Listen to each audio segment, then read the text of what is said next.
대한민국 국민 모두가 승리하는 그날까지. 안녕하십니까, 알뜰맨입니다.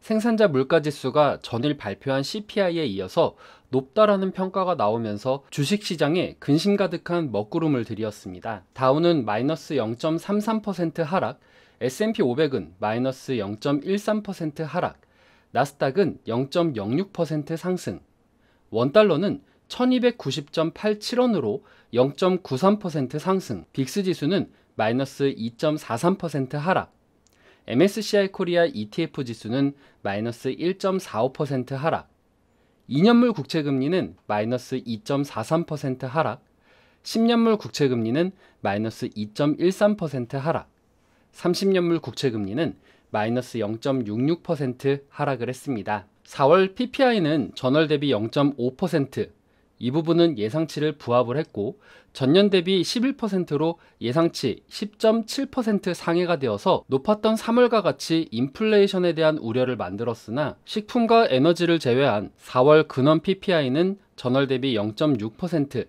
예상치를 부합을 했고 전년 대비 6.9%로 예상치를 하회했습니다. 4월 핵심 PPI는 전년 대비 8.8%, 예상치 8.9%보다는 하회를 했고 전월 대비 0.4%로 예상치 0.6%보다는 하회하는 모습을 보여주었습니다. 초기 실업수당 청구 건수는 20만 3천 명으로 지난주보다 1,000명 증가한 수치이고 예상치 19만 5천 명을 상회하는 수치로 발표가 되었습니다. 발표 직후 비트코인은 16개월 만에 처음으로 2만 6천 달러 아래로 떨어져서 하루 만에 2천억 달러가 증발했습니다. 이더리움은 1704.05달러까지 떨어졌습니다. 루나는 장중 99%까지 떨어지면서 1센트까지 떨어졌습니다.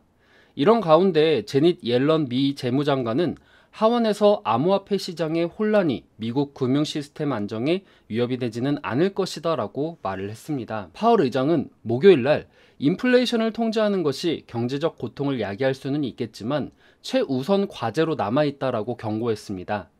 소비자 물가지수가 8.3%로 40년 만에 가장 빠른 속도로 진행되고 있기에 파월 의장은 물가 인상을 억제하기 위해서 금리 인상에 따라 연착륙 약속을 할 수 없다라고 말을 했습니다. 또 금리 인상이 야기할 수 있는 추가적인 고통을 이해는 하지만 연준이 공격적으로 행동해야 된다라고 말을 했습니다.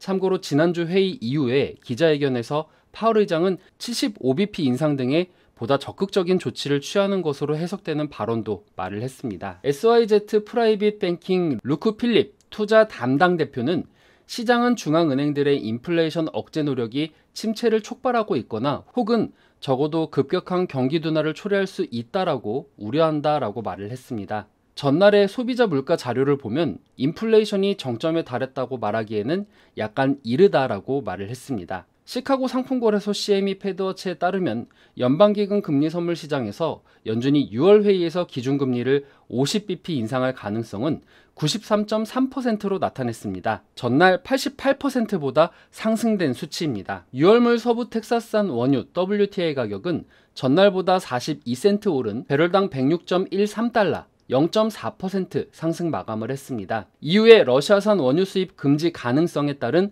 공급 우려 속에서 오펙의 수요 전망치 하향, 그리고 중국의 코로나 봉쇄 조치에 따른 수요 둔화 가능성이 원인으로 꼽히고 있습니다. 중국 수도 베이징의 경우 코로나 확산세가 지속되면서 관리 통제 구역의 범위가 확대되고 있습니다. 인플레이션 우려가 커지는 가운데 중국발 경제 둔화에 따른 수요 감소 우려도 지속되고 있습니다. 삭스은행의 올레 한센 원자재 전략 담당 대표는 이유가 러시아산 원유 수입 금지 조치에 합의하지 못한 가운데 사우디아라비아와 아랍에미리트가 생산 역량이 바닥나고 있다라고 경고하고 휘발유와 디젤 재고가 계속 하락하고 있어서 시장의 지지를 받고 있다라고 말을 했습니다. 다만 시장 참가자들이 중국의 봉쇄 조치에 따른 수요 감소, 인플레이션 우려에 따른 성장 둔화 가능성에도 주목하고 있다라고 덧붙였습니다. 금일 주식시장은 PPI의 실망스러운 결과와 1290원대의 높은 환율 영향으로 하락 출발이 예상이 됩니다. 또 파월 의장이 자체적으로 공격적인 자세를 취하고 있으며 금리 인상으로 인한 경제의 타격을 감안한다라는 뉘앙스를 보였기 때문에 보다 강력한 조치가 취해질 것이라는 심리가 작용될 것으로 생각이 됩니다. 호재가 없이 악재들이 나오는 상황에서 주식시장이 하락하는 모습으로 투자자들이 지칠 것으로 예상이 됩니다. 아울러 반등이 나오더라도 기술적 반등 정도로만 예상이 되는 시장입니다. 한 가지 개인적으로 긍정적으로 보는 부분은 소비자 물가지수와 생산자 물가지수 대다수가 전월보다는 낮게 나오고 있다는 부분입니다. 지금은 시장 심리가 매우 위축되어서 이러한 해석이 가려지고 있다고 생각을 하고 있습니다.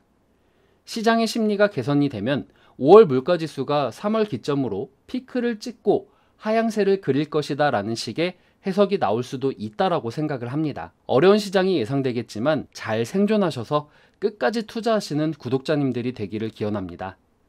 오늘 내용 괜찮았다 생각되시는 분들은 하단의 구독과 좋아요, 알람 설정을 눌러주시면 제가 영상을 만드는데 큰 힘이 될 것 같습니다. 오늘도 시청해주셔서 감사합니다.